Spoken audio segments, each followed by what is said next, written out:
through together. Oh God, I've got multiple levels happening all at once. Okay, hopefully this is going to put us live now, Paula. And if we've been live this whole time, then I'm really sorry for everyone's watching, because it looks like we're not. And this is really confusing. But it says going live now. Awesome. So I think that's it. I think we are live now. We are. Thank goodness. That was a bit of a mission to get that happening. Mm-hmm. Anyway, welcome to Self-Love Talks, everybody. It's brilliant to be here. I'm feeling pretty amazing today, glowing actually from the inside, feeling incredible. And I have a really special guest with me this evening called Paula Connor, all the way in Canada. And Paula and I recently became acquainted because you guys probably saw it actually. There was, Paula initiated a group of us, 6 women coming together, and we all spoke for a couple of hours on many different topics actually. Paula invited us, and it was called Divine Feminine Roundtable. So if you haven't seen that, go find it on YouTube or on my page. It's really, really cool, or on Paula's page as well. But it's really wonderful to be acquainted with new and brilliant sisters where I feel that synergy, feel that heart alignment. So I've invited Paula this evening to join me. So Paula, I really love connecting with you again. The first time round was amazing. Second time round feels just as wonderful, like deeper. And everyone, Paula is a intuitive coach and a HeartMath coach. So I'm going to let Paula tell you what that is. Paula, go for it. Share with everybody what your background is.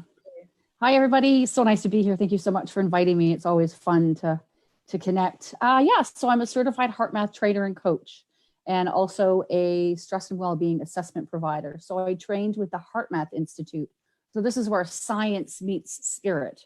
And basically using scientific research studies, I teach people how to get themselves into a state of coherence so they can de-stress the body, calm the central nervous system down, bring everything into alignment. But the spiritual part is, it's the connection to source through the heart. And that inevitably helps people develop their intuition as well. And then so they know what it feels like when they're connected in truth to source, and they can discern truth much better, because that's what we need right now in this world, is to know what is true and not what is a distortion. So that's what I do. I basically help everyone with the inside world. Yeah. I totally love that. And it's especially helpful that it's got kind of a scientific name and it's got a scientific background, but it's science and source, which is incredible, right? It really validates it, because I learned about HeartMath maybe years ago, and just understanding that the heart is the biggest source of intelligence in the body, proved scientifically. Like that's it's exactly the heart stuff. You can't argue with that, can you?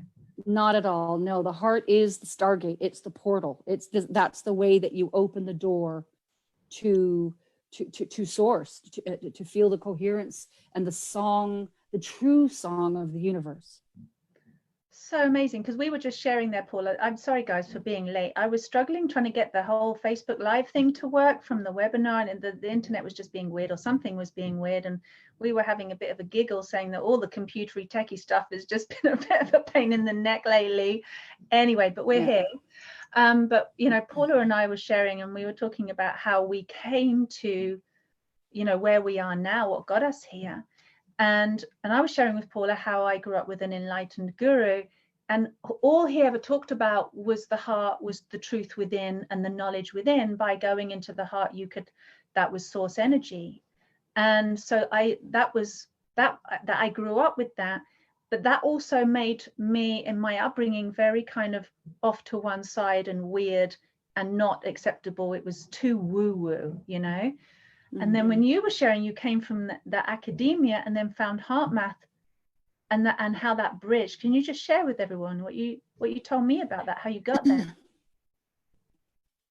Yeah, so for me, it was all through books. I didn't have any sort of spiritual background. I mean, I was born in Wales, in Bridgend, Wales. And my grandmother, my father's mom, I heard them talk about mediumship, but I didn't know what any of that was. I hope you can hear me, because it shows that my internet is now unstable. But I learned this through books. And actually what happened to me was I went and did a Reiki course, like 2007, 2006, just to learn a little bit more about chi energy. I was practicing martial arts, so I knew sort of like peripherally what energy was. But I went and took a Reiki level 1 course, and that was the first time I saw an aura with the Reiki master. It was like, oh my God, I can see your aura. It was like just a momentary thing. And then I thought, okay, I'm going to start trying this meditation thing. I didn't know how to do it. It was kind of like Julia Roberts in Eat, Pray, Love. You know, I was scratching and all these thoughts, switching and whatever. And about the third time meditating, I had a Kundalini experience, actually. And I had this whole rush. I hope I'm allowed to say this live. But it kind of felt like an energetic orgasm. I had all this color inside, this rush. And I opened my eyes and I was like, what the was that? I don't know what that was, but I want more. Yeah. And I had no context for what I experienced. And so I was trying to find my Reiki master, but actually she was in Scotland taking a psychic course. So I couldn't get her for 3 days. And when she finally came back, she said, I think you had a Kundalini experience. And then I just started reading. What is this that I had? I was introduced to Drunvalo Melchizedek, the flower of life, and then started doing all the research on the chakras and whatnot. And that's kind of like how it blossomed for me. But it definitely wasn't raised by, you know, guru parents. That's not normal though for most people. There's a bunch of us that have had that, but you know, it's not everyone's way. Yeah. Which is great because, you know, for me, it's like all paths lead back to home. You know, there's no wrong way, right? There could be a long way, but there's definitely no wrong way to get there, which is awesome. No, but people have made it wrong. Like, that's what I loved about finding the HeartMath Institute was like, look, this stuff that is completely normal to me and it is true and real, incredibly real, and how much intuition you can access and knowledge you can access of the entire universe and everything. And we're going to come on to that and talk about, you know, the Gaia transmissions and what's been coming through from her, from Source, in a minute, which I'm really excited about. But you know, to have that then validated by, you know, science, because everybody worships science and believes in it, and if it's scientifically proven, it's real. But if you just feel it in your heart, then you're a hippie and it's not real. And it was really wonderful, that bridge for me, going, this is both, it's science and it's spiritual, and that the two are the same. Yeah, absolutely. Because what science, so the whole HeartMath research was about resilience. How do we be resilient in times of change, uncertainty, challenge? And how do you self-regulate your emotions? Yeah. Because if we're going to do any work on healing our hurts, you have to be emotionally stable to kind of peek into those aspects. Otherwise, you're irrational and you can't reconcile, you can't integrate, you can't inquire.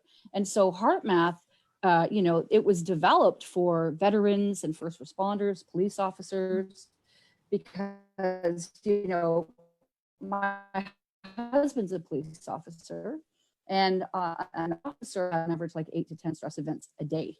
And most people, the average human being, might have one a month or one a week, depending on how much drama they allow in their lives. So it was developed to help that. But what they discovered is it really helped with self-awareness, because now you're a lot more aware of your thoughts. Self-realization as well, isn't it? Pardon me? Sorry, I totally interrupted you, but like it's self-realization as well, to go into your heart. You see who you are on a much bigger scale. Yes, and where you have denied love, where you have denied your self-love, which is totally in alignment with what you share. Absolutely. Yeah. And you know what, you know, people think, I think that they can fix a heart problem with their head, or an emotional problem with their head, and you know, you heal the heart with your heart, you know. Yes, it's using your consciousness to be a servant of the heart. So you can use your head from a consciousness perspective, meaning, okay, I think these thoughts, it makes me feel this way, which is really heavy. Okay, I can choose a different thought, which makes me feel better. And that's the direction we want people to go, because we have so much evidence out there of things being pushed at us and we're in reaction to that all the time. But when you can unplug from that reality and go in here to the home, where I haven't done any reading on religion or any of that, but the kingdom of heaven is within. When you go in here, you start to create your world, and you're projecting your thoughts and your dreams and your desires forward, which is more co-creative, because you can only do that in the now moment and from the heart, and you're no longer then reacting to what's being pushed at you. It's like you deny that and you call it forth from within. And then you start getting all kinds of evidence of that new way of being. So the other thing that HeartMath has discovered is that when you practice this, the synchronicities start to go through the roof. Yeah. Like, it's uncanny. And I can give you one. I met, if I can, is that okay? Yeah. Mm-hmm. Okay, so I met this really cool teacher from the Netherlands, and I met her, and she came to Vancouver for a women in business conference a couple of years ago. That's where we met, and she was a speaker there. And then 2 years ago in September or October, my husband and I go to the island of Tahiti. Okay, so we're in Moorea. And I get out of a Jeep on this lookout point in Moorea, and then I hear her go, Paula. And I turn to my left, and she's on the freaking mountainside in the middle of Tahiti. And she lives in the Netherlands. It's uncanny. Yeah, because like attracts like, right? Hearts send out the biggest signals. So for manifesting, this is just a tip on the side. For manifesting, it's all about law of attraction and all this stuff. And often it's like, think the better thought. But actually, hearts are 10 times more powerful for sending out that signal. So when you manifest from a place of love, from that deepest heart's desire, from that gratitude, from that expansive place of appreciation, and where you're not really in your head, you're more kind of dropped in, right? In the heart frequency, then of course you start attracting like vibrations. And I reckon that's why we met, and why so many of these wonderful, soul connections start happening with each other. Yeah, the picture they're showing me right now is that when your heart is singing, which is what it actually does through the electromagnetic frequency. So I'll share this. With every heartbeat, from beat to beat, a spark of electricity is created. Mm-hmm. And that actually comes from within itself. It creates that spark of electricity on its own.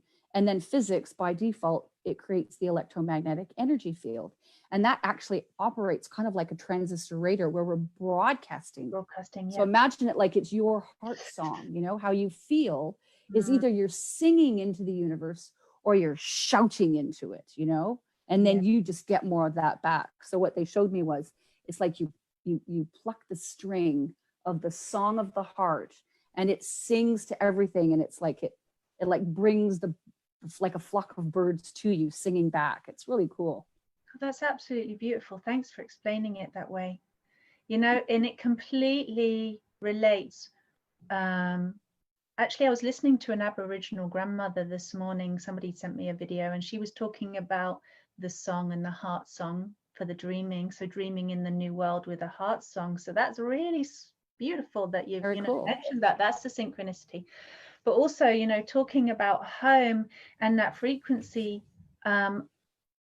I'm going to kind of, I called this thing Gaia transmission. So I want to get into that area and talk about this coming home. And I'm doing this on a bit of a piggyback from last week, Paula, because I was doing this big homecoming update, all the messages I was getting coming through to help people at this time. And then we ran out of time, and I was like, and next week I'll have to share it because I haven't got time now. And everyone was like, what, cliffhanger? So I was like, I didn't mean to do it. I didn't plan it. So I just wanted to kind of pick that up. And Paula, I'd really love to, feel free to kind of chime in and share whatever you're picking up as well.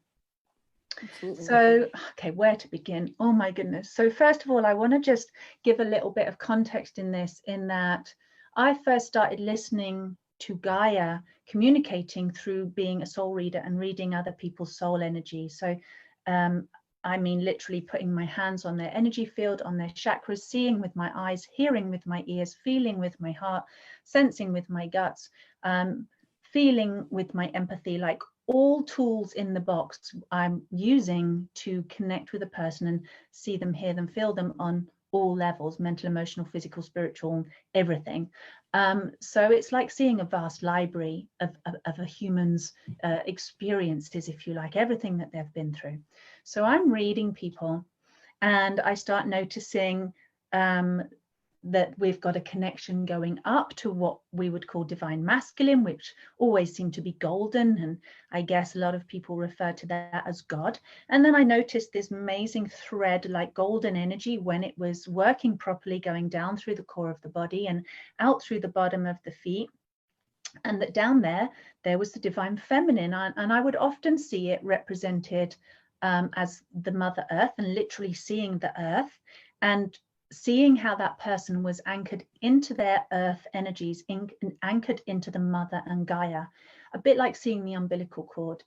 And most of the time, almost every single, in fact, I'm going to say it, every single person, the energy was not gold. It was often mucky, gray, black, distorted, strong in some places, but it would go like this instead of coming down like clear and true and connected. And it's a bit like trying to connect the wires or the a stream between these two different frequencies of divine masculine, which is light, and divine feminine, which is still light, but it appears solid and it appears as darkness. And the divine feminine, I would often feel her energy to be like silvery, milky colored, really so richly, sweetly compassionate, and yet super strong, unconditional love. All of it was unconditional love, but it was like different frequencies of unconditional love, right, running through us. And so that's how I first started connecting with Gaia. And she would talk to me via other people's soul libraries, soul energy. And it was quite related to them. And I started learning history of things that had happened on this earth, and the history of these people's souls, and, other civilizations and things that their soul memories had stored in them, which was kind of fascinating. And I had to check in with myself. I'm like, is this for real, or are you just completely nuts? But every single time I was giving, telling people what I was seeing, they were like, this is completely true. I've never felt so seen and validated in all my life. And they felt like, thank God I'm not mad because you're seeing me for how I really feel.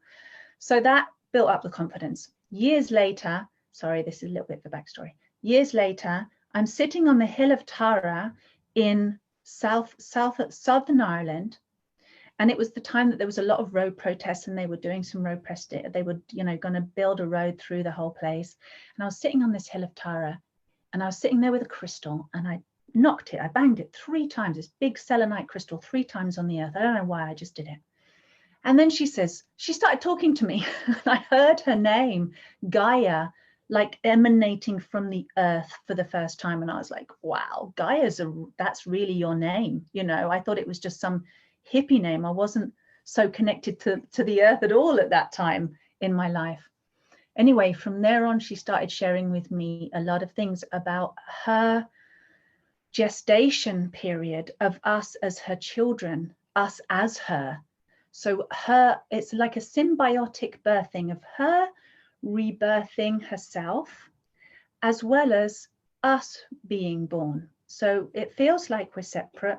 We know we're not, but we still experience that we are. And we think of the earth as a separate thing. And a lot of people don't even think of her as living, right? But it's like, here she is, this living, beautiful organism. And we actually are her. We forget that. We are her. When our breathing stops, all that we think ourselves to be goes right back into the mud. Yeah, Paula, go. No, I was going to say, I remember the day. Yeah, I sorry, there's a bit of a delay. I didn't mean to interrupt you. I remember the day I realized that she was alive. She was a live being. And it was like, oh my goodness, everything is alive that comes out of her. Yeah. I'm sorry, I didn't mean to interrupt you. No, it's fine. It's great to share.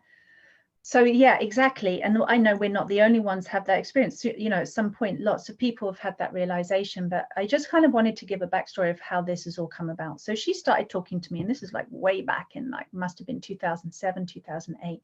And she was telling me about this time where her energetic grid, her blueprint, right? If we all know that everything in creation has a blueprint, like a template, exactly like you would have a blueprint for a building before you design, before you build the building, you draw the blueprint of everything that's going to be in that building. And it's the same for us as human beings. We get our blueprint activated when we're being born, coming down through the birth canal. And Mother Gaia, she has a blueprint. And this blueprint, as you often see it on the beautiful pictures of the earth, you see the earth grid around her. And this energy has been dormant, a bit like she's turned down the dimmer switch. And I'm going to get to all of the bigger picture of why, hopefully, towards the end of this, if I can fit it all in, because it's quite a big picture thing. And also, I want to share with you why this is relevant. You'll discover why it's relevant. So her dimmer switch has been turned down so that the energies of the earth are like, ooh. And they're there, but really the more sensitive people feel it and not so many other people notice it. It's like it's underground, it's going unnoticed. And it gives the impression that Mother Earth is passive or not a living being, or that we can do whatever we like to her, right? It's like her power is dimmed right down, which essentially makes her vulnerable, makes her susceptible. But she was telling me at the same time, but this is also so that we, her children, can have an experience of having our own free will. Because if you can imagine, as her dimmer switch of her light, her energy, her power, her true self, if you like, gets turned up, and this blueprint gets activated and becomes like her grid, activated and powerful, then we would not be able to have an experience, one, of being separate from her, two, of having a period of ignorance and not knowing who we are, so that we can have a journey of actually discovering who we are, right? There would be no journey, there would be no discovery, there would be no need for it, because we would just be in a constant high vibrational state, right? We wouldn't know anything else. We wouldn't know the full spectrum of what it is to be a human being. Does that make sense? So it's like her energy's been turned down. We get this experience of walking around in the dark going, who am I? Where am I? What's going on? Why am I here? And she was like, and during this time of her energy being turned down, then, other people, mankind, patriarch, all kinds of other beings where she's been in the susceptible state have come in and said, okay, let's build our own matrix, our own grid, and keep this energy of the divine feminine suppressed. Whether they did it consciously, knowing that, or whether they just did it because they didn't even think about it, and it was like, let's just put our stamp on this, let's own it, own the planet, build our grids, build our roadways, build our whatever. And now it's satellite grids and all kinds of crazy shit being put all over this planet, right? And this is why everyone's freaking out right now about AI and 5G and the aliens taking over, and everybody cabal taking, whoever's taking over. And that this very kind of man-made artificial structure has been put over the earth.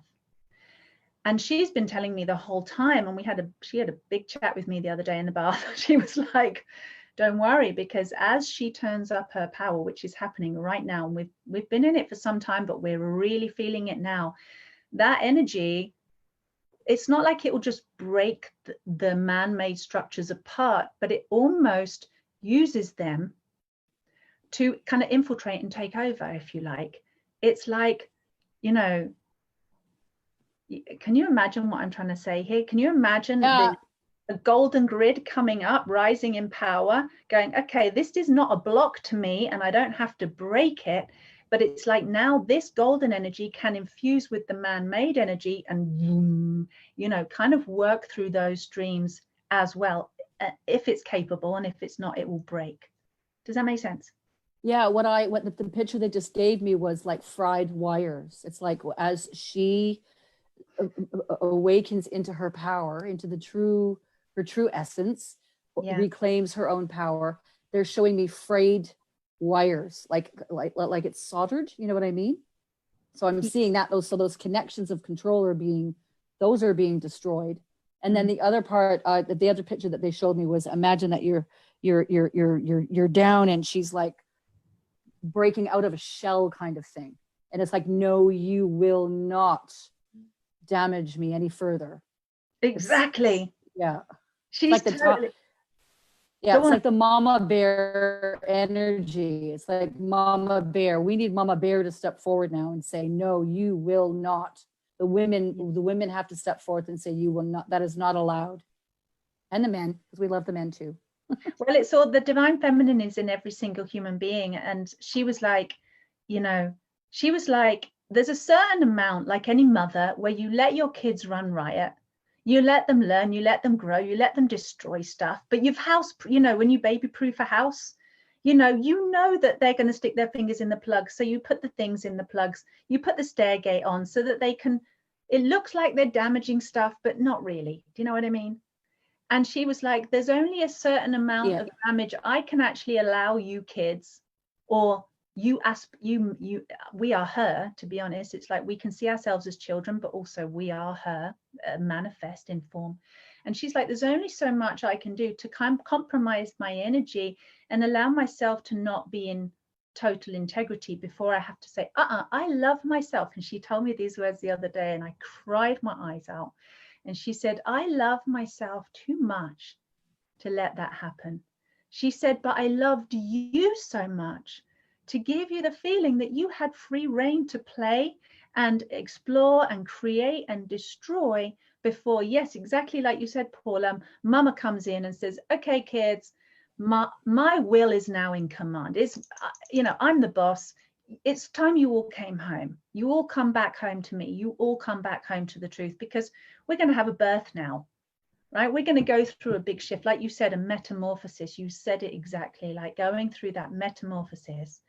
And in order for us to have that metamorphosis, which is super exciting, and I want to get into that as well, but she was talking about, in order for us to have the metamorphosis, we have to go through that cocoon phase, Paula, in the cocoon phase where everything looks like it goes to mush. And it's like, you don't know what's happening. You can't recognize yourself. You don't know. Yeah. You don't know who you are anymore. You don't know how you're supposed to act, it's like a complete loss of identity. It is.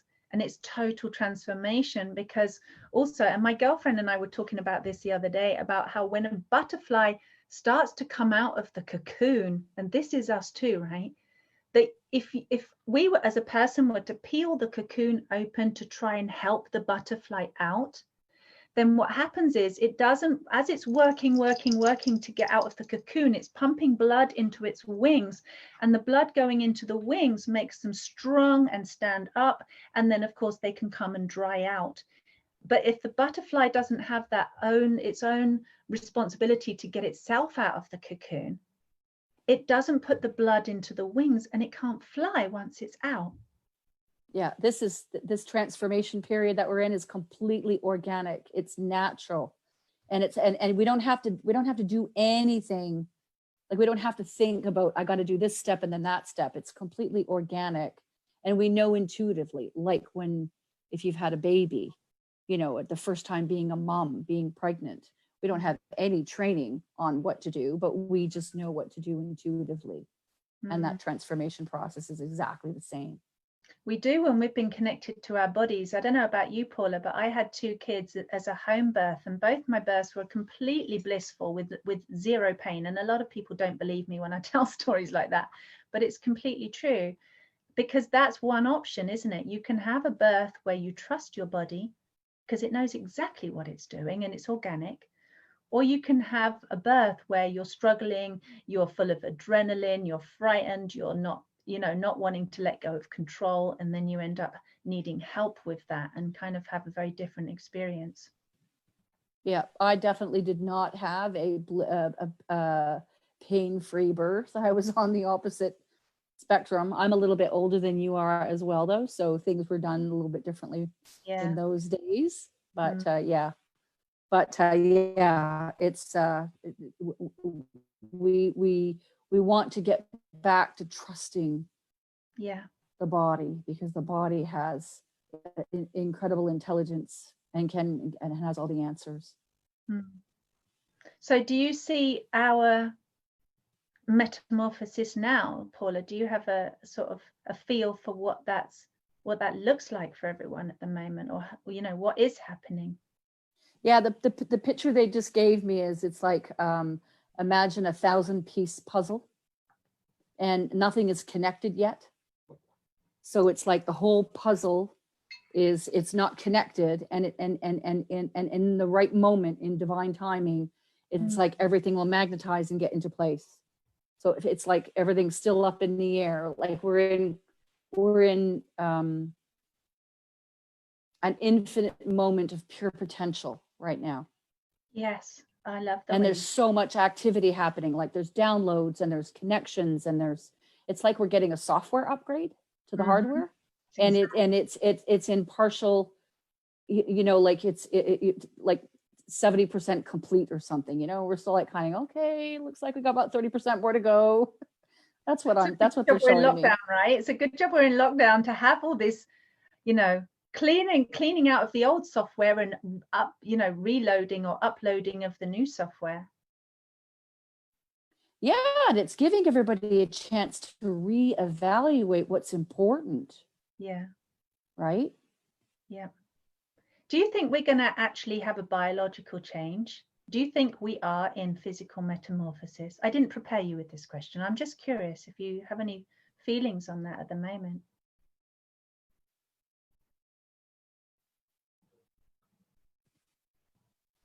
Oh, I think that does like it, because we're embodying more light, and as we do more of our own healing the hurt work.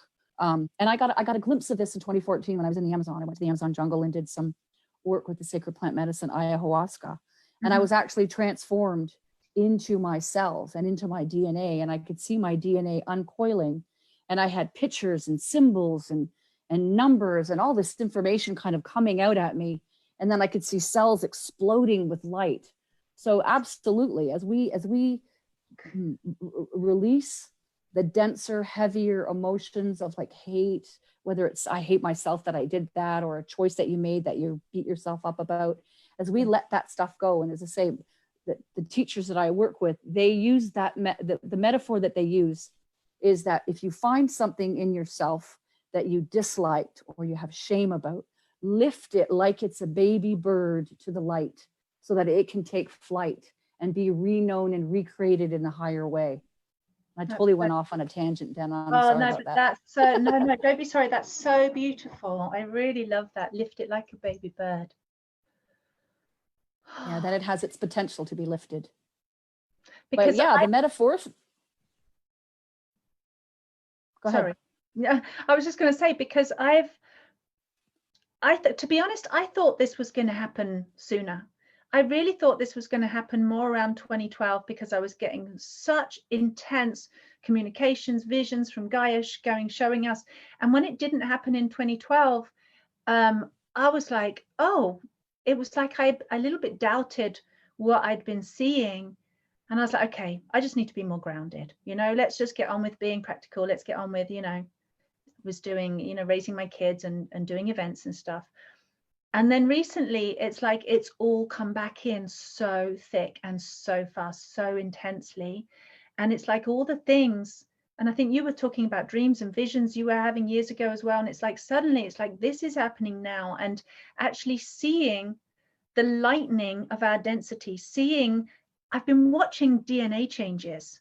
I mean, shown how our DNA is changing and what's happening, not just within each cell and each part of our DNA, but what's also kind of, is it microcosm or macrocosm, where what's happening on the inside is also happening on a universal level, with our planet, with our galaxy, with our universe, and with other universes. And and like you said, you described it like a jigsaw all coming together. I was seeing it like cycles within cycles within cycles that are starting to line up. And I know it might sound really bonkers, but this is what she showed me the other day. She said our DNA has memory in it of when we were in ancient civilizations. So I was having memories like, I don't know, when my kids were about 5. So this was what, 15 years ago. I was having flash memories of being around 10,000 years ago. I was remembering what I looked like, where I was, and it was visceral. It was like almost I could touch it. And also some people remember being in Atlantis, or know that they've had abilities in the past to be able to instantly manifest, or to move objects with their mind, or to be, you know, is that called telekinesis when you can do that? And Yep. you know, do you know what I mean? Some people, quite a lot of people are like, why can't I fly? I remember almost when I could fly. Why can't I fly? Do you know what I mean? So even though we don't remember, there's something, and I've seen it in the DNA, where we have had these experiences. Obviously not every soul on the planet, but many of us old souls have the memories of being in certain ancient civilizations. And you know, some people may even have them, you know, we all have the memory of, if we came from cavemen, that's where we came from, or different aspects of civilization as human beings have evolved and reincarnated. And we've seen the rise of civilizations and then fall, and then the rise of another one and then fall. And that's happened a number of times on this planet, right? And history shows us that. So what she was telling me is that all these different time points in our blueprint, that this one's awakened and then gone back down, this one's awakened, gone back down. She said what's happening now is all the parts that worked, let's say they were experimental civilizations, including this level of our density, and you know what we've learned in the last several thousand years. Guy was like, well, what's happening now is the parts of your DNA that really worked, where there was a great deal of harmony, all of those parts are being reawoken in the DNA and kind of strung together, like they're being wired together, if you like, so that we are working from all of the parts of us so far in our incarnation that has been prosperous, that has been beneficial, that has been in harmony. And all the parts of us, you know, where we've got carried away with our egos, and we've done genetic engineering, we've done all kinds of weird and crazy stuff that really, you know, wasn't necessary. Those parts aren't being activated. It's just the good parts, if you like. And so we're actually going through a metaphysical process and an actual reawakening. And she said it's being accelerated super fast at the moment. And what accelerates a human evolution is when there's an impending threat to the entire species. Not just right? Are you getting this as well, Paula? 100%. 100%. My body. Yeah, 100%. And I'll add to that, because humanity, and this will, I'm hoping that this will help everyone feel much better, is humanity has decided as a collective, we will move forward. So it doesn't matter what happens, we've decided. And of course, Mother Earth is supporting that with what you're sharing. Yeah. 100%. Like they kind of showed me a spiral as you're talking. So spiral of DNA, and then all of those components that you were talking about, all that pure harmony, higher wisdom. Yeah. It's getting lit like that puzzle piece. Those are the things that are coming together. Exactly. And the Schumann resonance, I think last week it was peaking at like 74 or something. Saw that. It was off the scale, wasn't it? Yeah. And it feels, and though when it peaks like that, that's where perhaps those folks that haven't gotten used to tapping in, that's when they can really tap in, and they can remember what it feels like to be connected. Because you talk to Mother Earth, I feel very connected. She doesn't speak to me like you, like in that way. When I'm in nature, I feel like I'm in the bosom of the mama, like so supported, so loved, so nurtured. And there's no hurry to get out of the forest. You know, when you're walking in the woods, it's like you could stay there all day, and the wind sings to you and the birds sing to you, and everything is just so beautiful. Even if it's raining. Well, it is the heart chakra, isn't it? I mean, Earth is the heart chakra of our galaxy. Like you said, she has a song. You know, you were talking about the song of the heart and it having a certain resonance. And it's like our whole planet has that resonance, that vibration of absolute unconditional love, just like the heart. I know you know this. And then when I've listened to, I know because I say things that are a bit strange, but when I've listened to other planets, it's like they all have a different frequency and they relate to different organs in the body. Like some, I can't remember which ones now because I never wrote this down. But when I was hearing it, it was like, okay, so one planet resonates with the liver, one planet resonates with the digestive, the stomach, and it's like we're living in a body, and the galaxy feels like a body, and we're on the heart chakra of the galaxy. So here we are, incarnated as actual walking living love, like heart frequency, as Gaia is, and as she is really showing us right now, she's really manifesting, isn't she? She's going, okay, I'm not dimming anymore, I'm turning myself up full volume. And she was saying, let's go home, guys, we're going home. Because it's time. Because this was, it was really evolve or die. Yeah. That was, we were faced with a choice. What would you like to do? We would like to move forward and know ourselves in truth. So it's, and all of these abilities that you're talking about, telepathy and telekinesis and true knowing, discernment, and many, many more, those are our birthright, and they're going to come back online for everyone.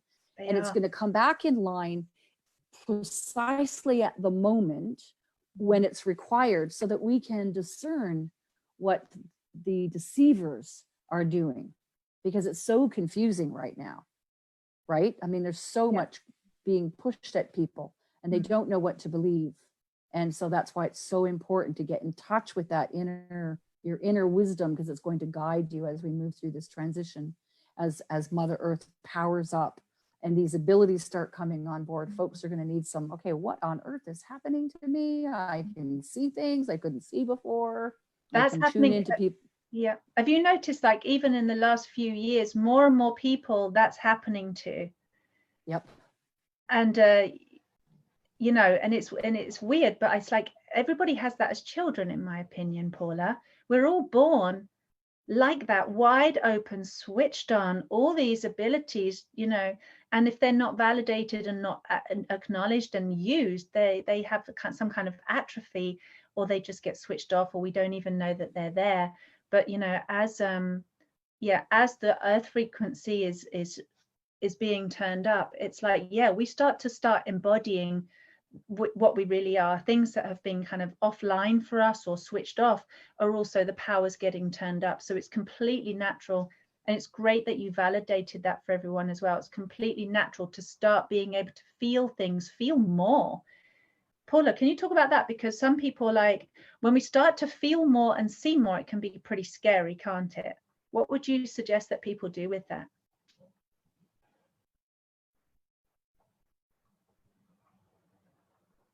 We've got a little bit of a delay. Let's set it down because it's uncomfortable. Yeah, it's a delay. It's my end, unfortunately. I can hear you again now. You're back. Oh, good.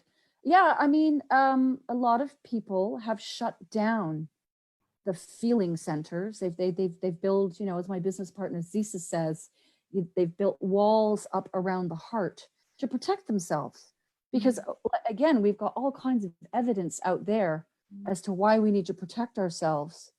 And like, if you look at a police officer as an example, they have to shut their heart chakra down to do that job, because they can't fall apart if they're dealing with someone who's just been victimized or have, encountered an assault of some sort. They have to shut the heart down to be able to function. It's also not part of society, is it, for us to go out and just have love and compassion for everybody, abusers and victims, and just say, look, guys, you all need some love and you'll all be fine. We haven't been allowed to do that in this society at all. It's like, it's been very kind of good guy, bad guy, hasn't it? No, my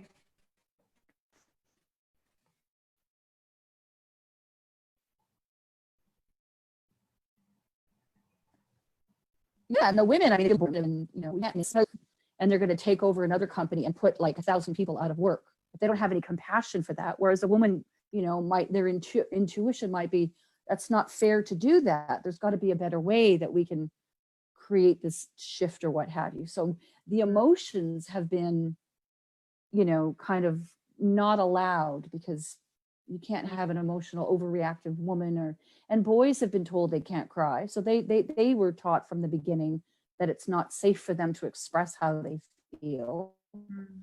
But that's what we have to get back to. We have to get back to feeling stuff. And here's the thing though, if you feel it, it releases immediately. If you can, and you don't have to stay there. You don't have to stay in the muck, but if you can feel something and face it, then it's like it immediately gives it permission to be released. Yeah. So it doesn't stay. With emotion, isn't it? Energy in motion. If it's not in motion, it's going to get stuck and feel painful and bad. And if it's in motion and it's moving and living and you're breathing it, you keep flowing. It keeps all moving through. Oh, sorry, your internet keeps going out a little bit, or maybe it's mine. So what would you say to people? Yeah, So it's in the tissues, all traumas and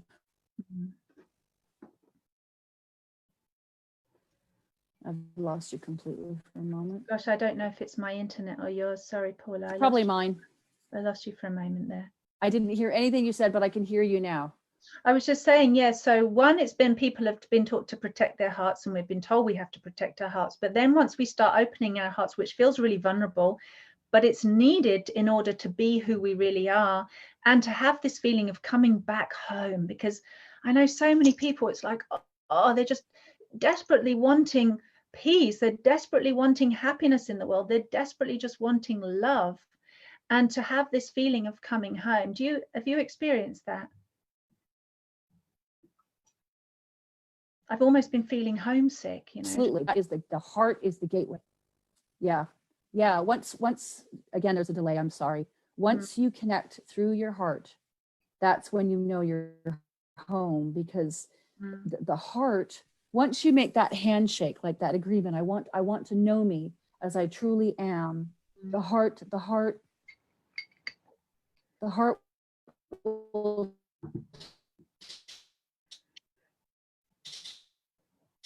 show you you're never alone, and you can tap into that at whenever you want to, whenever you're feeling low or whatever. You can tune into that just by going within, and once you feel it, you know it, and you can't unknow it, and it just continues to get stronger and bigger.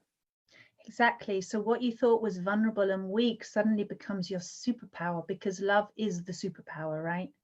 Absolutely.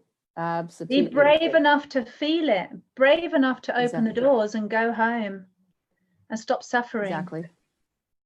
Indeed. And I think I shared this on the weekend. Humanity's suffering can come down to like one idea, and that's that they're separate from their source. Absolutely. That's the biggest lie we've ever agreed to. Yeah. Well, we kind of had to, so that we could have an identity of separation and have an experience of being a separate being, so that we've got a journey to go on. Otherwise, if we were all oneness all the time forever, we would never be human. So I kind of like that, you know, we've had this sense of separation, because we've got to explore, you know. It's like we can know that which we are by experiencing, you know, what we're apparently not. So it's all, like you said, our souls all chose this. We all said, let's be part of this game, right? Let's do this thing. Let's have this experience. Let's see how dense and solid we can become and forget who we are, and then remember and turn up the lights and come back home again and go, ta-da! You know, I'm back. Here we are. So good to see you. Yeah, exactly. Yeah, exactly. Do you know what, Gaia? Can I tell you something that's a little bit cosmic as well? Because this is the thing, that this is the part where I actually stopped. Right, we've given you quite a lot of precursor, and but this is why I really wanted to share with you. And some of you might just say, you know, Tara, you've gone too far. I can't believe you anymore. And if that's what you feel, then so that's fine. But Gaia showed me like I said, back in, I think it was 2012, 2011. That we were moving, we had gone as, like, imagine the universe and where Gaia, our planet, was born in the universe. And let's just say it's here, right? Let's just say Gaia was born here in the universe. And she's been on this trajectory, and I'm just illustrating here. having a journey of moving away from where she was born in the universe. And we got to a point where it felt as far away as possible as we could possibly be, as close to the edge, as close as to our destruction as we could get, as far, you know, as lost in our amnesia as we could get, to completely forget who we were, like on this cycle. And then she's been coming back, and we've been having this, you know, age of awakening, and, you know, what's been going on for the last, you know, however many years. And she said, we're now getting to this part in the universe where, you know, when you've gone on a journey and going there seems to take so long, but when you're on your way home, it seems to go faster. You always notice that the journey home is always quicker, right? And so she's like, we're in this point now where we are going through, let's call it a vortex. We could call it a gateway or a solar gateway, where we are going faster through the universe than we've ever gone before. Not just our planet, obviously, in our solar system is traveling, and maybe you're a NASA person and you can verify this or debunk it, but this is what she's been showing me. We've been going hyper fast through the universe to go back to the place where Gaia was born, where she was first, that first big bang moment, and she was created, or even the conception from the creator source of her coming into existence. And we're going back to that place. And so within her cycle being completed, we also have cycles being completed in us, like cycles within cycles. So lifetime cycles, soul cycles, how all the stories from all of our lifetimes all start to come together and come back to oneness, and come back to, you know, making sense, making peace, coming back into harmony.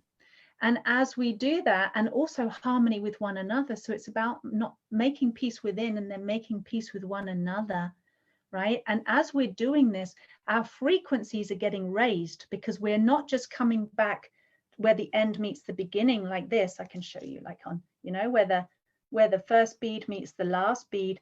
It's like we come back to that point, but we also go to the next level. We also, like you said, Paula, with the DNA, we go up the next spiral.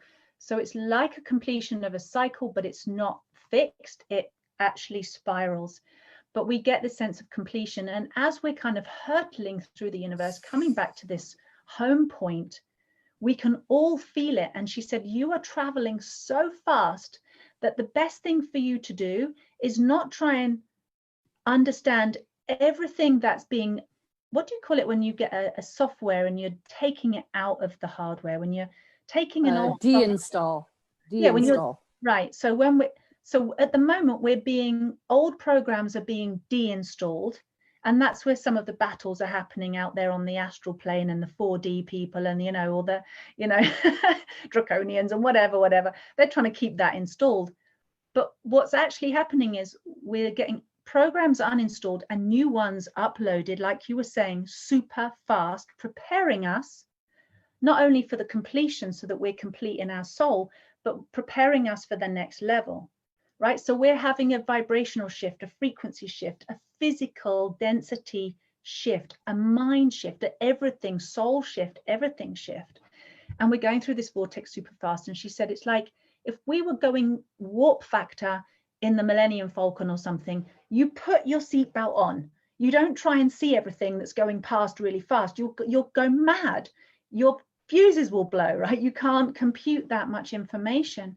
So she's like, just stay simple, stay close to Mother Nature, stay close to the earth, keep your head down, you know, be humble, and just put your seatbelt on and watch the show. Like, don't get into it too much. Don't try and understand everything, because you'll blow your fuses. And she was like, you know, we're literally physically being taken home to where our souls were born, where she was born. So that's the first part. There's another part, but how does that sound to you so far? Paula, can you relate to that? I'm wondering if anybody else can relate to this. What do you think, guys? Absolutely. You basically in a beautiful way. Yeah, sorry, there was a delay. Can you hear me? Yeah, I can. So you basically described the precession of the equinoxes, which is scientifically the planet, right? But there's I don't know if the listeners are familiar with Bashar, Bashar, the way that what you just explained, the way he explained it is, imagine you're pulling back on a slingshot. So we've pulled back the rubber band so far into the darkness, like where you said to the edge.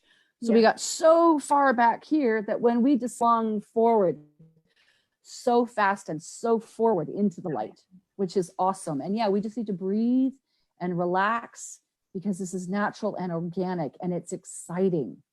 It's like, I'm super stoked. It's cool.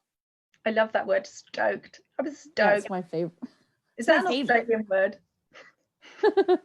Yeah, it's awesome. Yeah, I Okay, totally relate to everything you said. Who's Bashar? Who is Bashar? Yeah, Bashar. Oh, Bashar. So Bashar is channeled by a Canadian, and he is actually he's a gray hybrid, and he lives about, so he's like an extraterrestrial that, and his wisdom and information is brought through a Canadian, but I think his name is Daryl Anka or something like that.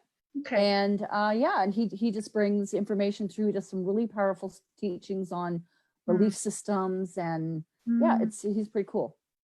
Awesome. So I knew that there'd be somebody else seeing the same thing and could validate it, because she showed me that ages ago. And I haven't really talked about this because I've just been promoting very grounded I Love You Me method, which is super pure, super simple and amazing for everything that we're going through now.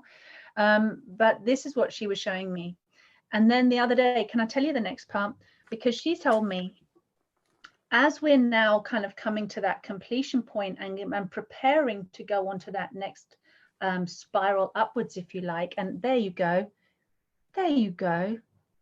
So this is Touched by the Dragon's Breath, which is describing everything that you know intuitively. This book, Michael Harrington. Would you? So anybody that wants to check for us? Oh, that is perfect. Thank you, thank you, thank you. There you go.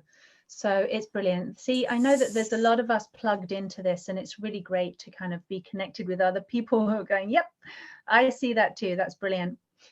So what she told me the other day in the bath, she said, so what's happening now is we think maybe that we're going into this 5D, which is a frequency of absolute love. But she also showed me, as you know, any of us who've been working with angels or working with higher dimensions or frequencies or different, densities of light beings or whatever, we know that there's, and also just, if you don't, you understand that there's different frequencies of love. It's still love. Like I explained this earlier. This is the reason I explained it when I said there's the divine masculine, which feels golden, and then the divine feminine, which feels silvery. And they're both unconditional love running through us, but it's a range. It feels like a range of frequencies of love, like a flute has a, it's the same key, if you like. It's not musical, so I don't know if I say the right terms, but then you have different notes within that key. Is that the right way of saying? Yeah, notes within an octave. Right, there you go. So we have all these different ranges, these different frequencies or octaves of love. And Gaia was saying what's happening now is with many people are, being pulled literally through that fourth dimensional vortex, like come out of your mind, come out of the imagined, come out of the, false perceptions, and come into your heart, come into truth, come into source energy of that unconditional love. And the fifth element, the fifth dimension of that unconditional love.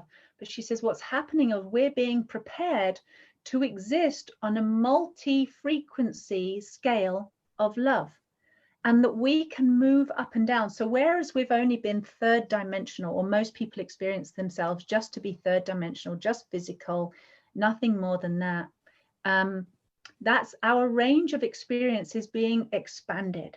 So you will know yourself, yes, to be physical, but your physicality will look different and feel different, and everything will have new ranges of color, new spectrum, new frequencies that you've not yet seen, that we know exist because scientists tell us that they're there, ultraviolet, and all these different frequencies. But we will actually be able to see those and interact with them. But also we will be able to move through our densities.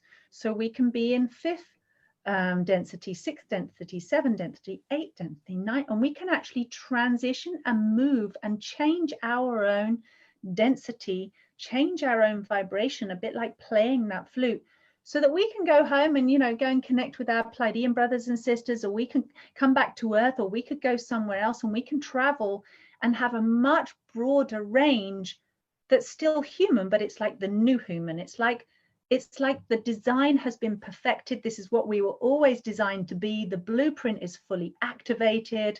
You know, it was always in the plan. And here we are on this new range. And of course, there's more after this, but this is our point in history right now, is that we will all be experiencing, we'll all be on this new playing field, if you like, with these different abilities, so that people can see their wings and feel them.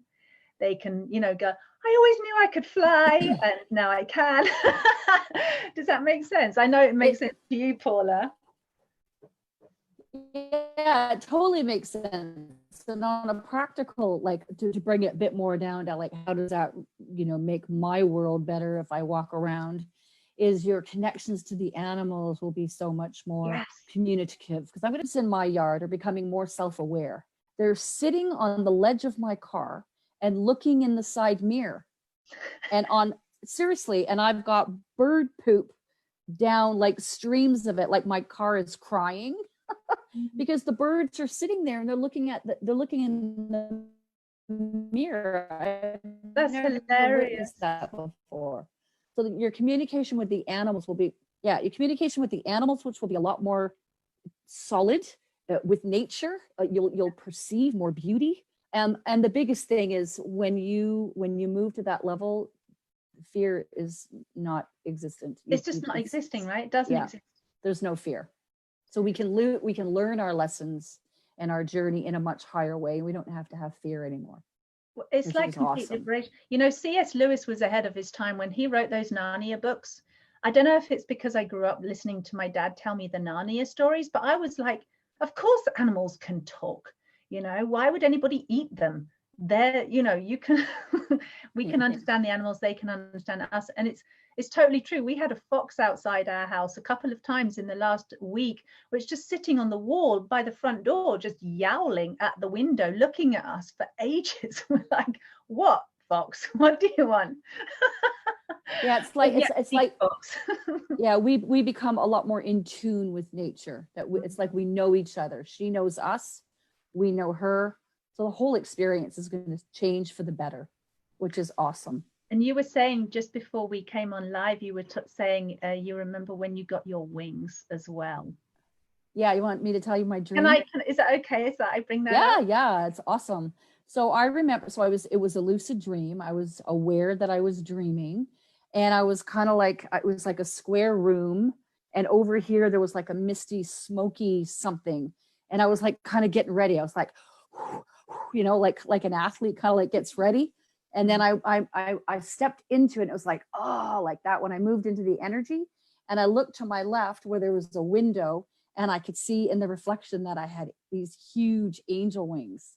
It was awesome. That was it. I was like, I got wings. Yippee. But it's real, right? Do you go, are you just having a hallucinogenic moment? Or are you just being an over imaginative, you know, child? Or does that feel real to you? How does it feel?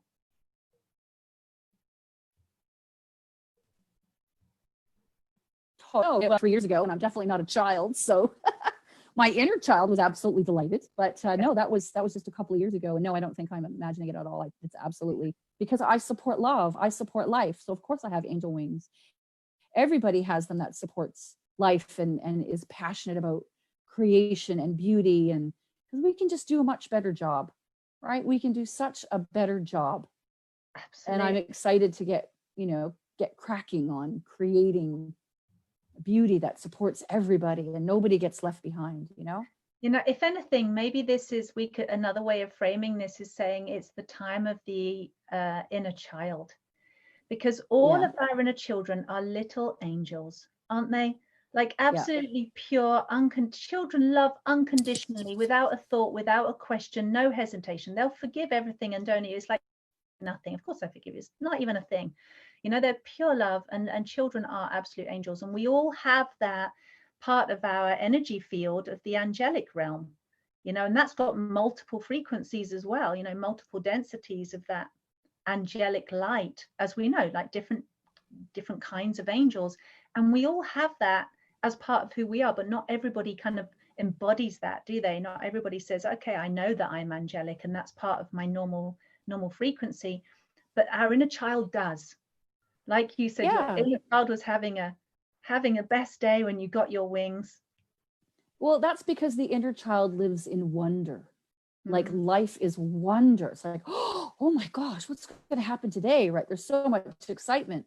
And as I was sharing before, if you're so focused at what is being pushed at you, then it's like that robs you of that more expansive, magical, miracle experience that we all can claim. And that's the thing, you can claim it. You have to, you have to believe that A, it's available for you, and B, you can have it. Yes. Right. And then when you claim it, yes, I want a relationship with my source. I want a relationship with my heart. I want a relationship with the angels. The entire universe adjusts itself. Like it's, Tara said yes. Yay, Tara said yes. Let's bring her wings, and her life becomes magical. She's ready. I know, exactly. right? And that, like you said, I think you were talking about this at the beginning, or you said it's our birthright. You were talking about the heart and knowing as our truth is our birthright. I think you said that on the live. You might have said it before we came on. Oh, sorry. But yeah, totally. It's like, and all of this talk of what's happening with the children on this planet, all of the torturing, the rape, the abuse, the horrific things that have been done to children on this planet is truly sickening. And whether it's happened to children, who are children now, or it happened to us as children, or it happened to our ancestors as children, and how many children have actually been robbed of their light, been robbed of their innocence, been robbed of their, that beautiful angelic energy because they were wrongly treated, totally abused. And how at the moment all of that is coming to the surface for all of us to heal. So, it's healing our own inner child, it's healing the abuse of our own history, our ancestors healing through us, and healing the inner child, the children that are being released from these tunnels, the children that are coming up to the surface, all the the Me Too movement, all the people that are saying, yes, I've experienced that level of abuse. I think is on one hand it's incredibly devastating, on another hand it's incredibly beautiful, because it's liberating. It's because it's being brought to the surface, because we are so busy, it's easy to not look, that and when you're really wealthy, you can hide stuff, in your gated home, and on your private yacht, on your island and whatnot. Time out, go to your rooms. It's time to look at what you've done. The crayon all over the wall. Or I remember when I was a little girl, my mom wallpapered the bedroom. I remember she wallpapered not like neat to the crack. It was like around. And I remember I was like poking holes in the corner of the wallpaper as a little baby in my crib, right? So it's like this is the time of the reckoning. What have you created? And we don't need to dwell in it. We just love it free. And that sounds deceptively simple, but that's all that's required, because what you damns you back. What you put in darkness, you tether to. We have to see it so it can be released. Yeah. And then when it's released, that's when we can shift up an octave. Exactly. And that's when you get the liberation. That's when you get the wings. That's when you get the higher realizations. You get all those extrasensory awarenesses, everything starts to make sense, doesn't it? When you come into that alignment, if you like. Yeah, it's beautiful. Yeah. It is the time of the divine inner child really, coming alive in every single one of us. And for me, just, remembering, when I listen to Gaia, she's just like, you're a daughter, you're my daughter, but you're also me. That purity, that beauty, that absolute love, that simplicity. Yeah. And just being a child of creation, it's like, oh, yeah. And I'm completely unconditionally loved, and we all are. And just remembering that through everything, it's like because we can get into looking at the dark stuff as well, and like imagining a whole bunch of things are going to happen and almost giving it power, can't we? But we can, you know, like you keep saying as well, come back into your heart and just love yourself, trust yourself, know that you're loved, know that there's a bigger plan, know that there's so much power in the heart center than anywhere else in this world, anywhere. And I feel like I need to share this with everybody that's listening. If something very, very dark is brought to your awareness, have your ego step aside for 1 second. It's too much for the small self. It's a big burden to bear. So step aside and allow source to look at, like, say, okay, God, are you seeing this? Or source or universe, whatever word you want to use, but are you seeing this? Can, you know, I'm giving this to you to please, can you deal with this? It's too much for me. Help. And then we're not going to damn it, because we want to, right? We want to beat them up, or how dare you hurt that child or what have you, but give it up to source to deal with. And because they could, she can take care of it. It's too much for us. And then it can get transmuted, because we're really translators of vibrational energy in the higher realms. We witness it, and then it gets dealt with up there.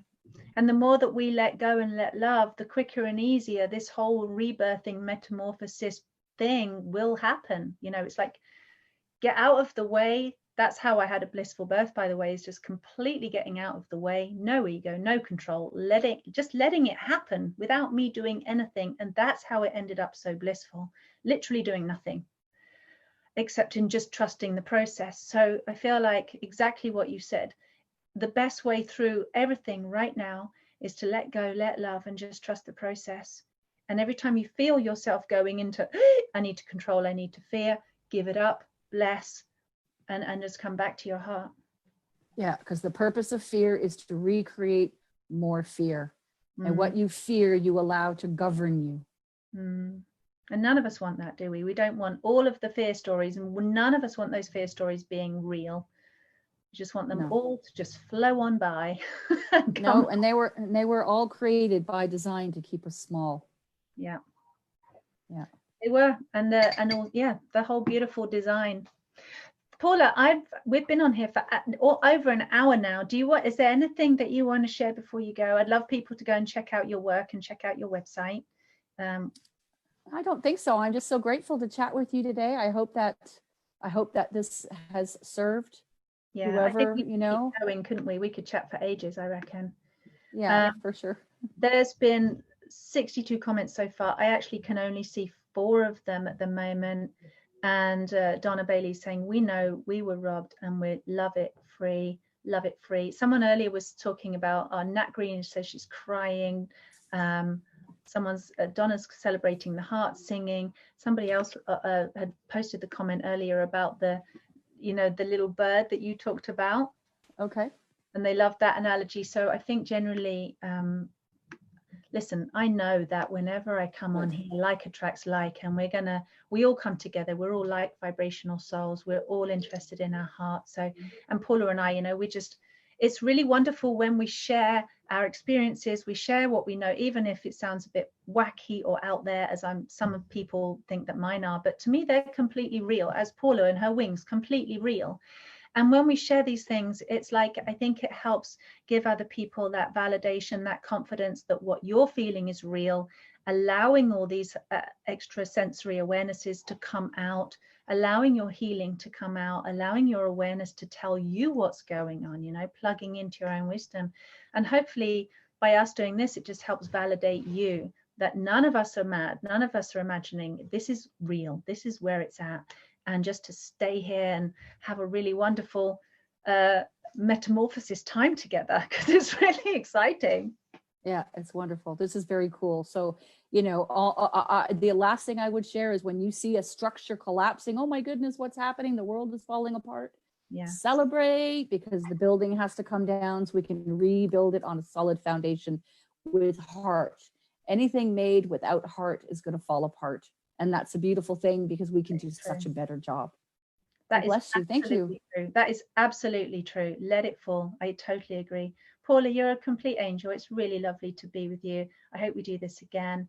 And Yeah, indeed. Thank you loads so and much. loads of love to you. Thanks for being here. Bye, everybody. Love you, and I'll see you Bye-bye. soon. See you next time.